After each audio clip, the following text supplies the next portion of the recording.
And ಒಂದ್ ಕಡೆ ಗೆದ್ದಿರೋ ಖುಷಿ ಆದರೆ ಇನ್ನೊಂದು ಕಡೆ ರೋಹಿತ್ ಶರ್ಮಾ ಹಾಗೂ Virat Kohli along with Ravindra Jadeja T20 ಫಾರ್ಮೆಟಿಗೆ ರಿಟೈರ್ಮೆಂಟ್ ಕೊಟ್ಟಾಯಿತು, ಗುಡ್ ಬೈ ಹೇಳಿದ್ದಾಯಿತು. ವಿರಾಟ್ ಕೊಹ್ಲಿ ಮತ್ತು ರೋಹಿತ್ ಶರ್ಮಾ ಇಬ್ಬರು ತಂಡದಿಂದ ಆಚೆ ಹೋಗಿದ್ದಾರೆ. ಸೊ ಇವಾಗಿರೋ ಪ್ರಶ್ನೆ ಏನಂತ ಅಂದರೆ, who leads team India in T20 format? 4 ಜನರಲ್ಲಿ ಯಾರು ಆಗ್ತಾರೆ ಅನ್ನೋ ಒಂದು ಪ್ರಶ್ನೆ. ಆ 4 ಜನ ಯಾರ್ಯಾರು ಅಂತ ಅಂದರೆ, ಹಾರ್ದಿಕ್ ಪಾಂಡ್ಯ, ರಿಷಬ್ ಪಂಟ್, ಸೂರ್ಯಕುಮಾರ್ ಯಾದವ್ ಆ್ಯಂಡ್ ಎಕ್ಸ್ಪೀರಿಯನ್ಸ್ಡ್ ಬುಮ್ರಾ. ಹಾರ್ದಿಕ್ ಪಾಂಡ್ಯಂಗೆ ತುಂಬ ಕಾಂಪಿಟೇಟಿವ್ ರೇಸಲ್ಲಿ ಇರೋದು Rishabh Pant. One of the best bowler Bumrah ಅಂದರೆ ತಪ್ಪಾಗಲ್ಲ. ಸೊ ಈಗ ಬುಮ್ರಾನ ಕೈಗೆ T20 ಕ್ಯಾಪ್ಟನ್ಸಿ ಕೊಟ್ಟರೆ ಏನಾಗಬಹುದು? ಚೇಸಿಂಗ್ ಅಂತ ಬಂದಾಗ ಲಾಂಗ್ ಇನ್ನಿಂಗ್ಸ್ ಬಿಲ್ಡ್ ಮಾಡೋ ಕೆಪಾಸಿಟಿ ಇರೋ ಒಬ್ಬ ಬ್ಯಾಟ್ಸ್ಮನ್ KL ರಾಹುಲ್. ಅನ್ಫಾರ್ಚುನೇಟ್ಲಿ ಈ ಬಾರಿಯ T20 ವರ್ಲ್ಡ್ ಕಪ್ಪಿಗೆ ಆತ ಸೆಲೆಕ್ಟ್ ಆಗಿಲ್ಲ. He is a capable leader for next T20 generation captain ಅನ್ನೋದು ಒಂದಿದೆ. ನಮಸ್ಕಾರ, ಸ್ಪೀಡ್ ಪ್ಲಸ್ ಕರ್ನಾಟಕಕ್ಕೆ ಸ್ವಾಗತ. ನಾನು Sandeep Kumar. India world cup ಗೆದ್ದಿದ್ದಾಯಿತು, ಸೆಲೆಬ್ರೇಟ್ ಮಾಡಿದ್ದಾಯಿತು. ಆ್ಯಂಡ್ ಒಂದು ಕಡೆ ಗೆದ್ದಿರೋ ಖುಷಿ ಆದರೆ ಇನ್ನೊಂದು ಕಡೆ ರೋಹಿತ್ ಶರ್ಮಾ ಹಾಗೂ Virat Kohli along with Ravindra Jadeja T20 ಫಾರ್ಮೆಟಿಗೆ ರಿಟೈರ್ಮೆಂಟ್ ಕೊಟ್ಟಾಯಿತು, ಗುಡ್ ಬೈ ಹೇಳಿದ್ದಾಯಿತು. ಸೊ ಹೋಗ್ತಾ ಹೋಗ್ತಾ ಇಬ್ಬರು ಎಕ್ಸ್ಪೀರಿಯನ್ಸ್ಡ್ ಪರ್ಸನ್ ಜೊತೆಗೆ ಇಬ್ಬರು ಕ್ಯಾಪ್ಟನ್ ಆಗಿದ್ದಂತಹ ವಿರಾಟ್ ಕೊಹ್ಲಿ ಮತ್ತು ರೋಹಿತ್ ಶರ್ಮಾ ಇಬ್ಬರು ತಂಡದಿಂದ ಆಚೆ ಹೋಗಿದ್ದಾರೆ. ಸೊ ಇವಾಗಿರೋ ಪ್ರಶ್ನೆ ಏನಂತ ಅಂದರೆ, who leads team India in T20 format? ಇನ್ನೇನು ಕೆಲವೇ ದಿನಗಳಲ್ಲಿ ಇಂಡಿಯಾ ಮತ್ತು ಜಿಂಬಾಬ್ವೆ ಮ್ಯಾಚ್ ನಡೆಯುತ್ತೆ. ಹೀಗೆ ಬ್ಯಾಕ್ ಟು ಬ್ಯಾಕ್ 1 by 1 ಸೀರೀಸ್ಗಳು ಬೇರೆ ಬೇರೆ ಬರ್ತಾ ಇದ್ದಾವೆ, ಶುರು ಆಗ್ತಾ ಇದ್ದಾವೆ. ಮುಂದಿನ ಇಂಡಿಯಾ ತಂಡದ ನಾಯಕ ಯಾರು, T20 ಫಾರ್ಮೆಟ್ ಕ್ಯಾಪ್ಟನ್ ಯಾರು ಅನ್ನೋ ಒಂದು ಚರ್ಚೆ ಶುರುವಾಗಿದೆ. ಈ ಒಂದು ರೇಸಲ್ಲಿ ಸುಮಾರು ಒಂದು 4 ಜನರ ಹೆಸರಿದೆ. 4 ಜನರಲ್ಲಿ ಯಾರು ಆಗ್ತಾರೆ ಅನ್ನೋ ಒಂದು ಪ್ರಶ್ನೆ. ಆ 4 ಜನ ಯಾರ್ಯಾರು ಅಂತ ಅಂದರೆ, ಹಾರ್ದಿಕ್ ಪಾಂಡ್ಯ, ರಿಷಬ್ ಪಂಟ್, ಸೂರ್ಯಕುಮಾರ್ ಯಾದವ್ ಆ್ಯಂಡ್ ಎಕ್ಸ್ಪೀರಿಯನ್ಸ್ಡ್ ಬುಮ್ರಾ. ಈ 4 ಜನರು ಸದ್ಯಕ್ಕೆ next T20 Indian team captain ಯಾರಾಗಬಹುದು ಅನ್ನೋ ಒಂದು ಚರ್ಚೆಯಲ್ಲಿ ಇವರ 4 ಜನರ ಹೆಸರುಗಳು ಕೇಳಿಬರ್ತಾ ಇದ್ದಾವೆ. ಈ 4 ಜನ ಹೆಸರು ಕೇಳಿಬರೋಕ್ಕೆ ಒಂದು ರೀಸನ್ ಕೂಡ ಇದೆ. ಇನ್ನು ಹಾರ್ದಿಕ್ ಪಾಂಡ್ಯ ಸದ್ಯಕ್ಕೆ T20ಯ ಈ ವಿನ್ನಿಂಗ್ ಟೀಮ್ ಏನಿದೆ, ವರ್ಲ್ಡ್ ಕಪ್ T20 ಗೆದ್ದರು ಮೊನ್ನೆ, ಆ ಟೀಮ್ನ ವೈಸ್ ಕ್ಯಾಪ್ಟನ್ ಆಗಿದ್ದಂಥವ್ರು. ಸೊ ಅದರಿಂದ ಜೊತೆಗೆ ಅಲ್ಲಿ ಅವರು ಮಾಡಿದಂಥ ಒಂದು ಪರ್ಫಾರ್ಮೆನ್ಸು, ಓವರಾಲ್ ಆಗಿ ಆಲ್ರೌಂಡರ್ ಆಗಿ ಮಾಡಿದಂಥ ಪರ್ಫಾರ್ಮೆನ್ಸ್ ಏನೇ ಇದ್ರೂ ಒಂದು IPL ಮುಂಬೈ ಇಂಡಿಯನ್ಸ್ನಲ್ಲಿ ಕ್ಯಾಪ್ಟನ್ ಆಗಿ ಹೀನಾಯವಾಗಿ ಸೋತ ನಂತರ ಅಲ್ಲಿ ಈತನ ಕ್ಯಾಪ್ಟನ್ಸಿ ಬಗ್ಗೆ ಬಹಳಷ್ಟು ಮಾತುಗಳು ಬರುತ್ತೆ. ಕ್ಯಾಪ್ಟನ್ಸಿ ಬರಲ್ಲ, ಆ್ಯಟಿಟ್ಯೂಡ್ ಸರಿ ಇಲ್ಲ, ಸೀನಿಯರ್ಗಳನ್ನ ಸರಿಯಾಗಿ ಹ್ಯಾಂಡ್ಲು ಮಾಡಲ್ಲ, ಯಾವಾಗ ಯಾವ ಬಾಲರ್ನ ಯಾವಾಗ ಬಳಸ್ಕೊಬೇಕು ಅಂತ ಗೊತ್ತಿಲ್ಲ, ಮಾತಿದ್ರೆ ಬಾಲ್ ಹಿಡ್ಕೊಂಡು ಬಾಲಿಂಗ್ ಬಂದುಬಿಡ್ತಾನೆ ಈತನಿಗೊಂದು ಬಾಲಿಂಗ್ ಮಾಡೋ ಚಟ, ಹೀಗೆಲ್ಲ ಒಂದು ಮಾತುಗಳು ಅದು ಇದು ಕಮೆಂಟ್ಗಳೆಲ್ಲ ಕೇಳಿಬಂದವು. ಆದರೆ ಈ T20 ವರ್ಲ್ಡ್ ಕಪ್ಪಲ್ಲಿ ಹಾರ್ದಿಕ್ ಪಾಂಡ್ಯ ಕಮ್ಬ್ಯಾಕ್ ಮಾಡಿದಂಥ ರೀತಿ, ನೇಷನ್ ಅಂತ ಬಂದಾಗ, ದೇಶ ಅಂತ ಬಂದಾಗ ಆತ ಆಡಿದಂಥ ರೀತಿ ನಿಜಕ್ಕೂ ಹ್ಯಾಟ್ಸ್ ಆಫ್ ಹೇಳುವಂಥ ಒಂದು ರೀತಿ. ಯಾಕಂದರೆ ಕೇವಲ ಬ್ಯಾಟಿಂಗ್ ಅಂತಲ್ಲ, ಬಾಲಿಂಗಲ್ಲೂ ಕೂಡ ಅದೇ ರೋಹಿತ್ ಶರ್ಮನ ಕ್ಯಾಪ್ಟನ್ಸಿಂದ ಇಳಿಸಿ ಹಾರ್ದಿಕ್ ಪಾಂಡ್ಯನ ಇಡ್ತಾರೆ ಮುಂಬೈ ಟೀಮಲ್ಲಿ. ಇಲ್ಲಿ ಇದೇ ರೋಹಿತ್ ಶರ್ಮಾ ನಂಬಿಕೆಯಿಂದ ಕೊನೆಯ ಓವರ್ ತೆಗೆದು ಅವನ ಕೈ ಕೊಟ್ಟಾಗ ಆತ ಬಾಲಿಂಗ್ ಮಾಡಿದಂಥ ರೀತಿ, ಅದಕ್ಕಿಂತ ಪ್ರೀವಿಯಸ್ ಓವರು ಕ್ಲಾಸನ್ನು ವಿಕೆಟ್ ತೆಗೆದಂಥ ರೀತಿ, ಆ್ಯಂಡ್ ಪ್ರತಿ ಮ್ಯಾಚಲ್ಲೂ ಆತ ಪರ್ಫಾರ್ಮ್ ಮಾಡಿದಂಥ ರೀತಿ, ಆ್ಯಂಡ್ ಬ್ಯಾಟಿಂಗಲ್ಲಿ 17ನೇ ಓವರು, 18ನೇ ಓವರು ಅಥವಾ 15ನೇ ಓವರಲ್ಲೂ ಬಂದಾಗ ಆ ರನ್ನು ಹೊಡೆದಂಥ ಒಂದು ಸ್ಟ್ರೈಕ್ ರೇಟ್ನ ರೀತಿ ಪ್ರತಿಯೊಂದು ಹೇಗಿದೆ ಅಂತಂದರೆ, presently yes, he is a capable leader for next T20 generation captain ಅನ್ನೋದು ಒಂದಿದೆ. ಹಾರ್ದಿಕ್ ಪಾಂಡ್ಯನ ಕೊಡ್ಬೋದು. ಏನೇ ಕಳಂಕಗಳು ಏನೇ ಇದ್ವು, IPL ಏನಾಯಿತು, ಸೋಲಿಂದ ಏನಾಯಿತು, ಅದೇನೇ ಇದ್ರೂ ಕೂಡ ಪ್ರೆಸೆಂಟ್ಲಿ ಇಂಡಿಯಾ ಟೀಮ್ ಗೆದ್ದಿದೆ. ಅದರಲ್ಲಿ ವೈಸ್ ಕ್ಯಾಪ್ಟನ್ ಆಗಿರೋ ಹಾರ್ದಿಕ್ ಪಾಂಡ್ಯನ ನೆಕ್ಸ್ಟ್ ಕ್ಯಾಪ್ಟನ್ ಮಾಡಬಹುದು, ಮಾಡಿ ಅನ್ನೋ ಒಂದು ಮಾತುಗಳು. ಬಟ್ ಆದರೆ ಹಾರ್ದಿಕ್ ಪಾಂಡ್ಯಂಗೆ ತುಂಬ ಕಾಂಪಿಟೇಟಿವ್ ರೇಸಲ್ಲಿರೋದು ರಿಷಬ್ ಪಂಟ್. ರೀಸನ್ ಏನು ಅಂತ ಅಂದರೆ, ವಯಸ್ಸು. ಹಾರ್ದಿಕ್ ಪಾಂಡ್ಯನಿಗೆ 31 ವರ್ಷ ಆದರೆ ರಿಷಬ್ ಪಂಟ್ಗೆ 24 ವರ್ಷ. 26 ವರ್ಷ. ಸೊ ಸುಮಾರು ಒಂದು 5 ವರ್ಷ ಗ್ಯಾಪ್ ಇದೆ. ಒಂದೇನಾಗುತ್ತೆ ಅಂತಂದರೆ, ಒಂದು ಸಲ ಕ್ಯಾಪ್ಟನ್ ಅಂತ ಮಾಡಿದಾಗ ಏನು ನೋಡ್ತಾರೆ ಅಂತ ಅಂದರೆ, ನಿಮಗೆ ಒಂದು BCCI ಲಾಂಗ್ ಟರ್ಮ್ ನೋಡುತ್ತೆ. ಅಂದರೆ ಒಂದು ಕ್ಯಾಪ್ಟನ್ ಆದಾಗ ಸುಮಾರು ಒಂದು 8 ರಿಂದ 10 ವರ್ಷ ಅವರೇ ಕ್ಯಾಪ್ಟನ್ಸಿಯಾಗಿ ಟೀಮ್ನ ಮುನ್ನಡೆಸ್ಕೊಂಡು ಹೋಗಬೇಕು. ಪದೇ ಪದೇ ಕ್ಯಾಪ್ಟನ್ಸ್ನ ಬದಲಾವಣೆಗಳು ಮಾಡಬಾರ್ದು. ಬದಲಾವಣೆಗಳು ಮಾಡೋದ್ರಿಂದ ತಂಡದ ಆಟಗಾರರ ಮೇಲೆ ಪರಿಣಾಮ ಬೀರುತ್ತೆ. ಸೊ ಈ ಕಾರಣಕ್ಕೆ ಏನು ಮಾಡ್ತಾರೆ, ಲಾಂಗೆಸ್ಟ್ ಕ್ಯಾಪ್ಟನ್ಸ್ ಯಾರು ಮಾಡಬಹುದು ಅನ್ನೋದು ಕೂಡ BCCI ತಲೆಯಲ್ಲಿರುತ್ತೆ. ಸೊ ಇದೇ ಒಂದು ಕಾರಣದಿಂದ ಮಹೇಂದ್ರ ಸಿಂಗ್ ಧೋನಿ ಅವರು 2007ರಲ್ಲಿ ಕ್ಯಾಪ್ಟನ್ ಆಗಿ ವರ್ಲ್ಡ್ ಕಪ್ನ ಮೊದಲನೇ ಬಾರಿಗೆ T20 ವರ್ಲ್ಡ್ ಕಪ್ ಗೆದ್ದಾಗ ಅಲ್ಲಿಂದ ಸುಮಾರಷ್ಟು ವರ್ಷಗಳ ಕಾಲ ಅವ್ರು ಕ್ಯಾಪ್ಟನ್ ಆಗಿರ್ತಾರೆ. ಬಿಕಾಸ್ ಆಫ್ ಅವತ್ತಿನ ಕಾಲದಲ್ಲಿ ಧೋನಿಗೆ ಏಜು ಕಡಿಮೆ ಇತ್ತು, ಜೊತೆಗೆ ಆ ಲಾಂಗ್ ಟರ್ಮ್ ಮಾಡೋ ಒಂದು ಕೆಪಾಸಿಟಿ ಇತ್ತು. ಸೊ ಇವಾಗ ಆ ಪ್ಲೇಸಲ್ಲಿ ರಿಷಬ್ ಪಂಟ್ ಬಂದು ನಿಲ್ತಾರೆ. ಯಾಕೆಂದರೆ ಒಂದು ಏಜ್ ಕಡಿಮೆ ಇದೆ, ಇನ್ನೊಂದು ಯಾವಾಗಲೂ ಕ್ಯಾಪ್ಟನ್ ಆದಂಥವನು ವಿಕೆಟ್ ಹಿಂದ್ಗಡೆ ಇದ್ದರೆ, ಬಿಹೈಂಡ್ ಎ ವಿಕೆಟ್ ಇದ್ದಾಗ ಆತ ಫೀಲ್ಡಿಂಗ್ ಸೆಟಪಿಂದ ಹಿಡಿದು ಪ್ರತಿಯೊಂದನ್ನು ಕಂಟ್ರೋಲ್ ಮಾಡಬಹುದು. ಮಹೇಂದ್ರ ಸಿಂಗ್ ಧೋನಿ ಅವರು ಹೇಗೆ ಒಂದು ಟೀಮ್ನ ಕಂಟ್ರೋಲ್ ಮಾಡ್ತಾ ಇದ್ರು, ಸೊ ಆ ರೀತಿ ಈತ ಕೂಡ can able to control the team ಅಂತ. ಆ್ಯಂಡ್ ಅದ್ರ ಜೊತೆಗೆ ಪ್ರೀವಿಯಸ್ ಆಗಿ ಹಾರ್ದಿಕ್ ಪಾಂಡ್ಯ ಇಲ್ಲಿ ಕ್ಯಾಪ್ಟನ್ಸಿ ಮಾಡಿ ಎಷ್ಟು ಮ್ಯಾಚ್ಗಳು ಆಡಿದ್ದಾರೆ as A T20 Indian captain ಆಗಿ ಕೆಲವೊಂದು ಕಡೆ ಅವಕಾಶ ಸಿಕ್ಕಿದಾಗ ಆಡಿದ್ದಾರೆ. ಅದರಲ್ಲಿ ಆಲ್ಮೋಸ್ಟ್ 60-40 ರೇಷಿಯೋದಲ್ಲಿ ಅವರು ವಿನ್ನಿಂಗ್ ಇದೆ ಅವ್ರದ್ದು ಪರ್ಫಾರ್ಮೆನ್ಸು. ಬಟ್ ಆದರೆ ರಿಷಬ್ ಪಂಟ್ ಕೂಡ he was the youngest captain to lead India team. 24ನೇ ವಯಸ್ಸಲ್ಲಿದ್ದಾಗಲೇ ರಿಷಬ್ ಪಂಟು ಸೌತ್ ಆಫ್ರಿಕಾದ ಮೇಲೆ ಇಂಡಿಯನ್ ಟೀಮ್ನ T20 ಕ್ಯಾಪ್ಟನ್ ಆಗಿ ನಿಭಾಯಿಸಿ ಅವತ್ತು 5 ಮ್ಯಾಚಿನ ಸೀರೀಸಲ್ಲಿ 2 ಇಂಡಿಯಾ ಗೆಲ್ಲುತ್ತೆ, 2 ಸೌತ್ ಆಫ್ರಿಕಾ ಗೆಲ್ಲುತ್ತೆ, ಇನ್ನೊಂದು ಮ್ಯಾಚು ಡ್ರಾ ಆಗೋಗುತ್ತೆ, ಮಳೆಯಿಂದಾಗಿ ಇದು ರದ್ದಾಗುತ್ತೆ, ಆಡಲ್ಲ. ಸೊ ಬಟ್ ಆದರೆ ಸಕ್ಸಸ್ಫುಲ್ಲಾಗಿ ಲೀಡ್ ಮಾಡಿರ್ತಾರೆ. ಆ್ಯಂಡ್ ಅದ್ರ ಜೊತೆಗೆ ಏನಕ್ಕೆ ರಿಷಬ್ ಪಂಟ್ ಟಫ್ ಕಾಂಪಿಟೇಟರ್ ಅಂತ ನಾನು ಹೇಳ್ತೀನಿ ಅಂತ ಅಂದರೆ, ಆ್ಯಸ್ ಅ ಕೋಚ್ ಆಗಿ ರಾಹುಲ್ ದ್ರಾವಿಡ್ ಕೂಡ ಈಗ ಇಂಡಿಯನ್ ಟೀಮಿಂದ ಆಚೆ ನಡೆದಿದ್ದಾರೆ. ಹೂ ದ ನೆಕ್ಸ್ಟ್ ಕೋಚ್ ಅಂತ ಅಂದಾಗ ಗೌತಮ್ ಗಂಭೀರ್ ಅನ್ನೋ ಹೆಸರುಗಳು ಕೇಳಿಬರ್ತಿದೆ. ಆಲ್ಮೋಸ್ಟ್ ಕನ್ಫರ್ಮ್ ಅನ್ನೋದು ಕೂಡ ವಿಷಯಗಳು ತಿಳಿತಾ ಇದ್ದಾವೆ.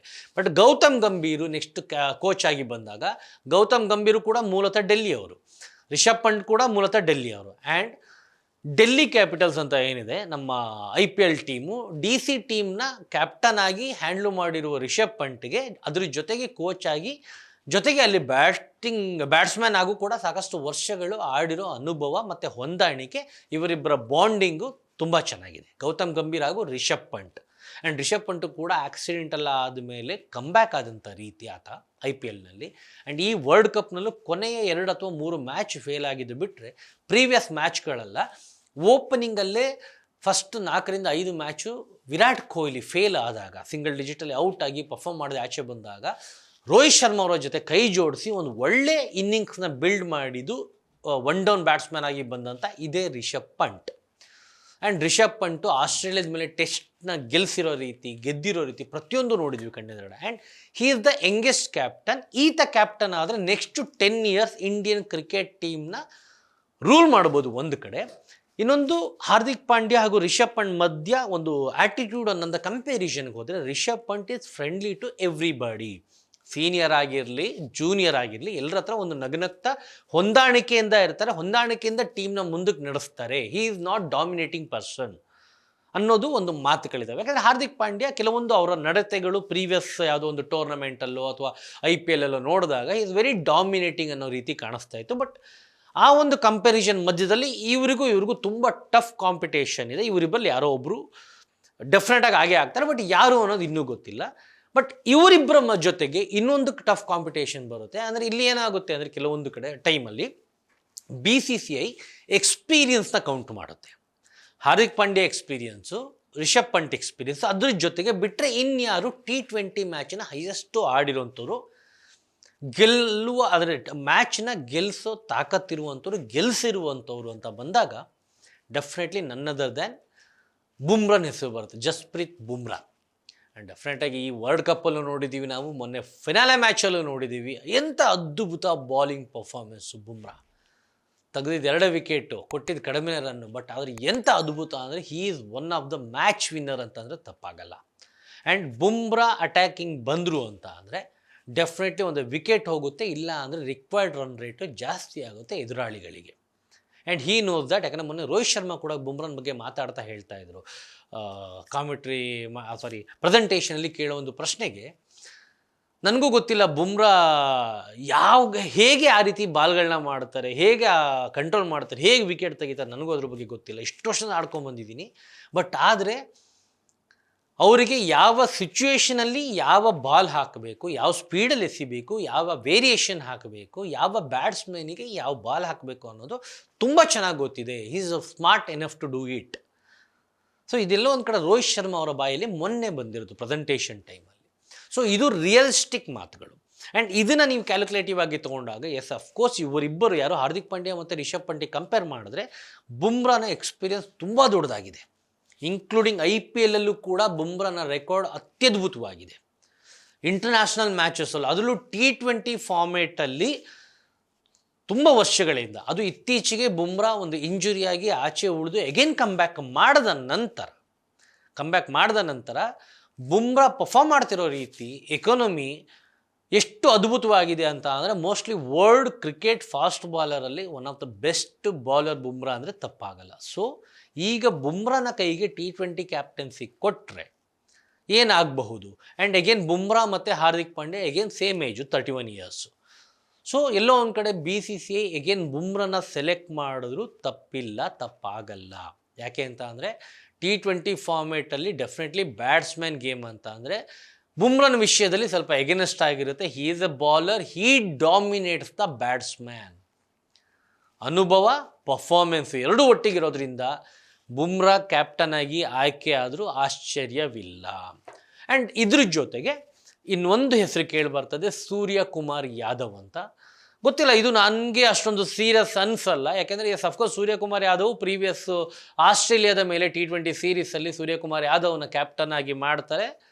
ಔಟ್ ಆಫ್ 5 ಮ್ಯಾಚಲ್ಲಿ ಇಂಡಿಯಾ 4 ಗೆಲ್ಲುತ್ತೆ, ಆಸ್ಟ್ರೇಲಿಯಾ 1 ಗೆಲ್ಲುತ್ತೆ, ಇಂಡಿಯಾ 1 ಸೀರೀಸ್. ಅತ್ಯದ್ಭುತ ಪರ್ಫಾರ್ಮೆನ್ಸ್. ಇದು very good middle order batsman, very good hitter, ಎಲ್ಲ ಅದ್ಭುತ. ಬಟ್ ಆದರೆ ಹಿಸ್ ಏಜ್ ಇಸ್ 34. ಒಂದು ಇನ್ನೊಂದು ಅನುಭವ, T20 ಶಾರ್ಟ್ ಕ್ರಿಕೆಟ್ ಇದರಲ್ಲಿ ಇಂಡಿಯಾ ಟೀಮ್ನ ಜಾಸ್ತಿ ಮ್ಯಾಚ್ ಪ್ರೆಸೆಂಟ್ ಮಾಡಿಲ್ಲ. 2 ಇನ್ನೊಂದು ಮಿಡ್ಲ್ ಆರ್ಡ್ರಲ್ಲಿ ಹೀ ಈಸ್ ಅ ಹಿಟ್ಟರ್, ಏನು ಪಿಂಚ್ ಹಿಟ್ಟರ್ ಅಂತ ಕರಿತೀವಿ, hit out or get out ಅನ್ನೋ ಥರ. ಅಂದರೆ ಒಂದು ಸಿಚುವೇಶನ್ ಅಂತ ಇದ್ದಾಗ ಒಬ್ಬ ಕೊಹ್ಲಿ ನಿಂತ್ಕೊಂಡು ಆಡ್ತಿದ್ದ ರೀತಿ ಬೇರೆ. ಅಂದರೆ ಫಸ್ಟ್ ಬ್ಯಾಟಿಂಗ್ ಮಾಡಬೇಕಾದ್ರೆ ಕೊಹ್ಲಿ ಆಡೋ ಒಂದು ಇನ್ನಿಂಗ್ಸಿಗೂ ಚೇಸಿಂಗಲ್ಲಿ ಕೊಹ್ಲಿ ಆಡೋ ಇನ್ನಿಂಗ್ಸಿಗೂ ಒಂದು ಮೆಚುರಿಟಿ ಕಾಣಿಸುತ್ತೆ. ರೋಹಿತ್ ಶರ್ಮಾ ಆಡೋ ಇನ್ನಿಂಗ್ಸಲ್ಲೂ ಮೆಚುರಿಟಿ ಕಾಣಿಸುತ್ತೆ. ಬಟ್ ಇದೇ ಸೂರ್ಯಕುಮಾರ್ ಯಾದವ್ ಹೇಗೆ ಅಂದರೆ ಹೊಡೆದ್ರೆ ಆಚೆ ಹೊಡೆದ್ರೆ 10 ಬಾಲಿಗೆ 40, 30, 20 ನಿಂತರೆ ಸೆಂಚುರಿನೋ ಮತ್ತೊಂದು ಒಂದು ಸೈಡು, ಇಲ್ಲ ಅಂದರೆ ಹೊರಟೋದೆ. ಯಾಕಂದರೆ ಮೊನ್ನೆ ಫಿನಲ್ ಆಗಿದ್ದು ಅಷ್ಟೇ, ಬಂದರು ಆಡಿದ್ರು, ಯಾವುದೋ ಒಂದು ರಬಡ್ ಹಾಕಿರೋ ಒಂದು ಸ್ಲೋ ಬಾಲಿಗೆ ಯೂಶ್ವಲ್ ಆಡೋ ಶಾಟೇ ಲೆಗ್ ಸೈಡಿಗೆ ಆಡ್ತಾರೆ, ಕ್ಯಾಚ್ ಆಗುತ್ತೆ, ಔಟ್ ಆಗುತ್ತೆ. ಅವತ್ತು ಅಕ್ಷರ್ ಪಟೇಲು ಆ ಜಾಗದಲ್ಲಿ ಒಂದು ಮೆಚುರಿಟಿ ಇನ್ನಿಂಗ್ಸ್ ಆಡ್ತಾರೆ. ಅದರಿಂದ ಒಂದು ಒಳ್ಳೆ ಸ್ಕೋರ್ ಅಕ್ಷರ್ ಪಟೇಲ್ ಮತ್ತು ವಿರಾಟ್ ಕೊಹ್ಲಿಯ ಒಂದು ಕಾಂಬಿನೇಷನ್. ಸೊ ಈ ವಿಚಾರದಲ್ಲಿ ಕನ್ಸಿಡರ್ ಮಾಡಿದಾಗ ಡೆಫಿನೆಟ್ಲಿ ಸೂರ್ಯಕುಮಾರ್ ಈ ರೇಸಲ್ಲಿ ಎಲ್ಲೂ ಬರಲ್ಲ ಅನ್ನೋದು ನನಗನ್ನಿಸ್ತಾ ಇರೋ ಒಂದು ವಿಚಾರ. ಆ್ಯಂಡ್ ಇದರಲ್ಲಿ ಬರಲೇಬೇಕಿತ್ತು ಒಬ್ಬ ವ್ಯಕ್ತಿ ಅಂತ ಅಂದಾಗ ಎಲ್ಲೋ ಒಂದು ಕಡೆ KL ರಾಹುಲ್ ನೆನಪಾಗ್ತಾರೆ. ಎಸ್ ಅಫ್ಕೋರ್ಸ್ T20 ಫಾರ್ಮೇಟಲ್ಲಿ ಒಳ್ಳೆ ಫಾರ್ಮಲ್ಲಿದ್ದಂಥ ವ್ಯಕ್ತಿ, ಆ್ಯಂಡ್ ಕ್ಯಾಪ್ಟನ್ ಆಗಿ ಇಂಡಿಯಾ ಟೀಮ್ನ ನಿಭಾಯಿಸಬಲ್ಲ ಅಂತ ಮೆಚುರಿಟಿ ಇರೋ ವ್ಯಕ್ತಿ, and very well maturity innings ಆಡಬಲ್ಲ ಇನ್ನೊಬ್ಬ ವ್ಯಕ್ತಿ. ಯಾಕಂದರೆ ಒಂದು ಚೇಸಿಂಗ್ ಅಂತ ಬಂದಾಗ ಲಾಂಗ್ ಇನ್ನಿಂಗ್ಸ್ ಬಿಲ್ಡ್ ಮಾಡೋ ಕೆಪಾಸಿಟಿ ಇರೋ ಒಬ್ಬ ಬ್ಯಾಟ್ಸ್ಮನ್ನು KL ರಾಹುಲ್. ಅನ್ಫಾರ್ಚುನೇಟ್ಲಿ ಈ ಬಾರಿಯ T20 ವರ್ಲ್ಡ್ ಕಪ್ಪಿಗೆ ಆತ ಸೆಲೆಕ್ಟ್ ಆಗಿಲ್ಲ. ಬಟ್ ಆದರೆ ನೆಕ್ಸ್ಟ್ ಮುಂಬರುವ ಸೀರೀಸಿಗೆ KL ರಾಹುಲ್ನ T20 ಟೀಮಲ್ಲಿ ಆಯ್ಕೆ ಮಾಡಿ ಒಂದು ವೇಳೆ ಅವರ ಕೈಗೆ ನಾಯಕತ್ವವನ್ನು ಕೊಟ್ಟು ನೀವು ಲೀಡ್ ಮಾಡಿ ಅಂತ ಒಂದು ಚಾಲೆಂಜ್ನ ಕೊಟ್ಟರೆ ಡೆಫಿನೆಟ್ಟಾಗಿ ಬೆಟರಾಗಿ ಟೀಮ್ನ KL ರಾಹುಲ್ ಲೀಡ್ ಮಾಡಬಹುದು, ಮಾಡ್ತಾರೆ ಅನ್ನೋ ಒಂದು ನಂಬಿಕೆ ಅಂತೂ ಸಾಕಷ್ಟು ಜನರಲ್ಲಿದೆ. ನೋಡೋಣ, ಇನ್ನೇನು ಕೆಲವೇ ದಿನಗಳಲ್ಲಿ ಜಿಂಬಾಬ್ವೆ ಟೂರ್ನಮೆಂಟ್ ಬರ್ತಾ ಇರೋದ್ರಿಂದ 100% ಅಷ್ಟರೊಳಗಡೆ ಯಾರು ಮುಂದಿನ ಕ್ಯಾಪ್ಟನ್ ಅಂತ ಆಯ್ಕೆ ಆಗೇ ಆಗುತ್ತೆ. ಸಾಕಷ್ಟು ಕೇಳಿಬರ್ತಿರೋ ಮ್ಯಾಚ್ ಪ್ರಕಾರ ವೈಸ್ ಕ್ಯಾಪ್ಟನ್ ಆಗಿ ಗೆದ್ದಿರೋದ್ರಿಂದ ಪಾಂಡ್ಯಂಗೆ ಮಣೆ ಹಾಕ್ತಾರೆ ಅಂತ, ಇಲ್ಲ ಅಂತಂದ್ರೆ ಇಲ್ಲ ರಿಷಬ್ ಪಂಟಿಗೆ ಕೊಡ್ತಾರೆ. ಯಾಕಂದರೆ ಹಿ ಸ್ಟಿಲ್ ಏಜ್ ಕಡಿಮೆ ಇರೋದ್ರಿಂದ, ಜೊತೆಗೆ ಕೀಪರ್ ಆಗಿರೋದ್ರಿಂದ ಇನ್ನೊಬ್ಬ ವಿಕೆಟ್ ಹಿಂದ್ಗಡೆ ಇರೋ ಒಬ್ಬ ನಾಯಕ ತಂಡಕ್ಕೆ ಬರಲಿ ಅನ್ನೋದು, ಇನ್ನೊಂದು ಜೊತೆಗೆ ಒಂದು ಅದ್ಭುತವಾದ ರೆಸ್ಪಾನ್ಸಿಬಲ್ ಇನ್ನಿಂಗ್ಸ್ ಆಡೋ ಒಬ್ಬ ಆಟಗಾರ ಅಂತ. ಅದ್ರ ಜೊತೆಗೆ ಎಕ್ಸ್ಪೀರಿಯನ್ಸ್ ಇರೋ ಬುಮ್ರಾ ಅನ್ನೋ ಹೆಸರು ಕೇಳಿಬರ್ತದೆ. ಸೊ ನಿಮಗೆ ಯಾರಾಗಬೇಕು ಇಂಡಿಯನ್ ಟೀಮ್ನ ನೆಕ್ಸ್ಟ್ T20 ಟೀಮ್ನ ಕ್ಯಾಪ್ಟನ್ ಯಾರಾಗಬೇಕು ಅಂತ ಕಮೆಂಟ್ ಮುಖಾಂತರ ತಿಳಿಸಿ ಅಂತ ಹೇಳ್ತಾ ಈ ವಿಡಿಯೋಲಿಗೆ ಮುಗಿಸ್ತಾ ಇದ್ದೀನಿ. ನೋಡ್ತಾ ಇರಿ ಸ್ಪೀಡ್ ಪ್ಲಸ್ ಕರ್ನಾಟಕ. ನಮಸ್ಕಾರ. Speed plus Karnataka.